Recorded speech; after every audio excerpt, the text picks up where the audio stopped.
Halo semuanya, selamat datang di video ini.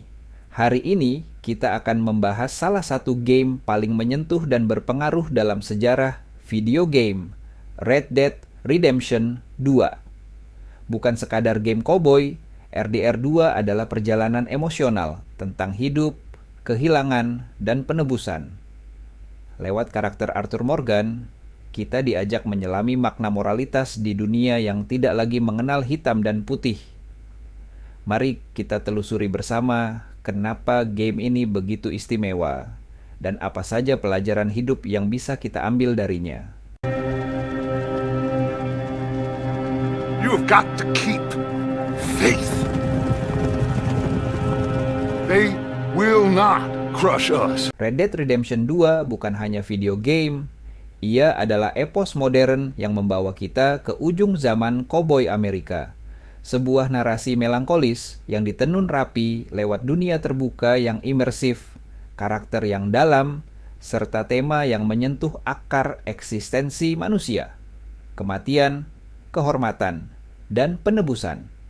Di balik setiap senjata, pelana, dan debu jalanan, tersembunyi pertanyaan mendasar tentang moralitas dan makna hidup.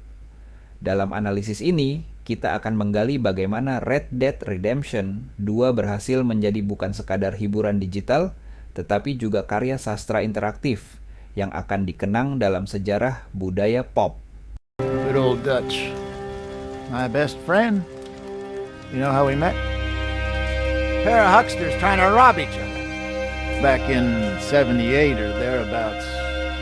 Red Dead Redemption 2 memperkenalkan kita pada dunia yang bukan hanya luas secara geografis, tetapi juga dalam secara emosional. Dari pegunungan bersalju di Ambarino hingga rawa-rawa kelam Lemoyne, dunia ini dibangun dengan perhatian ekstrim terhadap detail. Tapi yang membuatnya istimewa bukan hanya visualnya, melainkan bagaimana dunia ini merespons kehadiran kita. NPC memiliki rutinitas. Binatang bereaksi terhadap cuaca. Surat kabar lokal mencatat kejadian yang kita lakukan.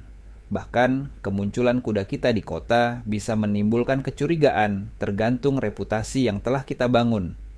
Ini bukan dunia yang diciptakan untuk kita taklukkan. Ini dunia yang tetap berjalan dengan atau tanpa kita. Arthur Morgan tidak dimulai sebagai pahlawan. Ia adalah produk dari lingkungan keras dan ajaran kelompok Dutch Van der Linde. Namun seiring cerita berjalan, Arthur berkembang. Ia mulai mempertanyakan perintah, memperhatikan dampak dari kekerasan yang ia lakukan, dan pada akhirnya berusaha menjadi lebih baik.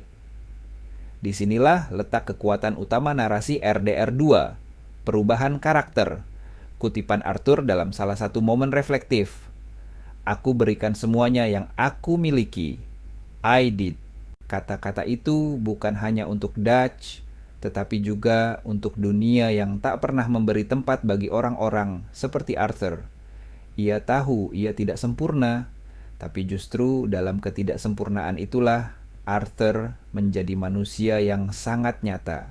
Berbeda dengan banyak game lain yang memaksakan sistem moral, baik atau jahat, RDR 2 menawarkan spektrum abu-abu yang lebih realistis. Sistem honor hanya menjadi cerminan dari tindakan pemain, bukan penentu moral absolut. Apakah membantu orang asing membuat kita baik? Ataukah itu hanya cara menebus dosa tanpa menghadapi konsekuensi nyata? Arthur bisa menyelamatkan seekor kuda dari mati kelaparan, lalu 5 menit kemudian membunuh penjaga bank demi uang. RDR 2 tidak memaksa kita memilih antara dua jalur. Ia hanya bertanya satu hal sederhana. Siapa kamu saat tak ada yang melihat? We got lawmen in 3 different states after. Salah satu tema paling kuat dalam game ini adalah penebusan. Arthur tahu bahwa waktu tidak berpihak padanya. Tuberkulosis yang ia derita bukan hanya penyakit, tapi simbol dari kehidupan yang perlahan membusuk karena dosa masa lalu. Namun justru dalam menghadapi kematian, Arthur mulai hidup. Ia membantu John Marston kabur, menyelamatkan orang yang dulu mungkin akan ia abaikan. Dan dalam ending yang paling menyentuh, Ia duduk memandangi matahari terbit, mengucapkan selamat tinggal bukan pada dunia, tapi pada dirinya yang dulu.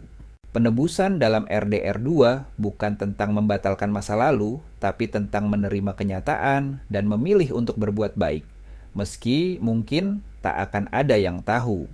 Want to kill any of you, but trust me, we will. Wake 'em up a little! Dutch adalah tokoh karismatik yang memulai perjalanan dengan ide mulia, menciptakan dunia bebas dari korupsi dan pemerintahan. Namun seiring cerita, kita melihat idealismenya hancur, digantikan oleh paranoia, ego, dan kehausan akan kekuasaan. Kutipan Dutch, "We just need money, and then we'll be free." Frasa ini diulang berkali-kali, dan setiap kali diulang, maknanya semakin kosong. Dutch bukan antagonis dalam pengertian klasik. Ia adalah simbol dari revolusi yang kehilangan arah. Seseorang yang lebih mencintai idenya sendiri daripada orang-orang yang mengikutinya. With me! You have to love yourself afar. Red Dead Redemption 2 menggunakan sinematografi yang sangat terukur. Komposisi visual, warna, dan bahkan gerakan kamera dipakai untuk menyampaikan pesan emosional.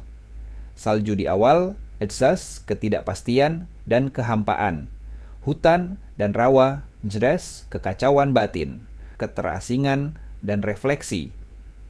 Soundtrack juga berfungsi sebagai narator emosional, terutama lagu seperti That's the Way It Is, yang mengiringi momen transformasi Arthur. Sinematik bukan hanya soal visual yang indah, tapi bagaimana setiap elemen bekerja serempak membangun narasi yang menggetarkan. Red Dead Redemption 2 membuktikan bahwa game bisa menjadi medium sastra. Ia punya struktur naratif, karakterisasi yang dalam, dan pesan filosofis yang bisa ditelaah seperti novel-novel karya Dostoyevsky atau Steinbeck. Pemain tidak hanya mengikuti cerita, tapi menjadi bagian darinya. Setiap pilihan kecil, setiap percakapan, dan bahkan cara kita memperlakukan kuda kita, semua berkontribusi pada kisah yang kita ciptakan sendiri. Arthur Morgan mungkin hanya karakter dalam dunia fiksi, tapi kisahnya adalah cermin, dan dari cermin itu kita bisa melihat versi diri kita sendiri, apa yang kita bela, apa yang kita lawan, dan apa yang kita tinggalkan saat waktu habis. And we can have the knowledge of fire. But with that comes the knowledge of everything. You have to love yourself afar.